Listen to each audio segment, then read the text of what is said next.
ये जो बांग्लादेशी मुसलमान है और ममता बनर्जी, दोनों लोगों का बीच में इलू इलू है, आई लव यू है। इसको शर्म नहीं लगता? লড়াইটা একটু অন্যরকম। বড্ড বাড়াবাড়ি করছে বিজেপি বাংলা দখল করবার জন্য।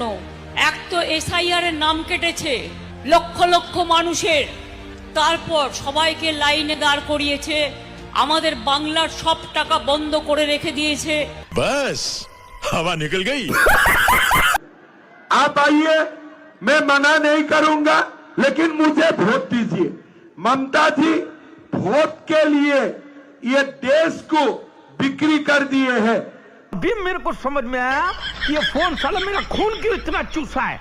এখন বলা হচ্ছে কি আইসি থেকে ওসি থেকে শুরু করে যত অফিসার্স আছে ইনস্ট্রাকশন পাঠানো হয়েছে তৃণমূল কংগ্রেসের বুথ এজেন্টদের আগে থেকে গ্রেফতার করে নাও। কেন?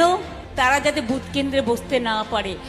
दीदी कान खोल कर सुन लो, भारतीय जनता पार्टी की सरकार आ रही है। बंगाल की भूमि पर बाबरी मस्जिद हम नहीं बनने देंगे। खत्म। मुझे आने दो।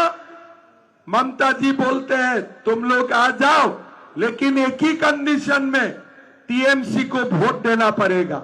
ये लोग बोलता है ठीक है।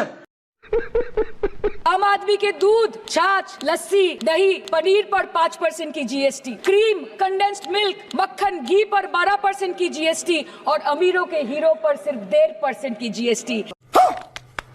बांग्ला का ऊपर अधिकार भी मुझे देना पड़ेगा। ममता जी बोलते हैं ठीक है, तुम्हारा भी चले मेरा भी चले, आई लव यू इलू इलू बन जाता है ममता बनर्जी और बांग्लादेशी घुसपैठियों का साथ।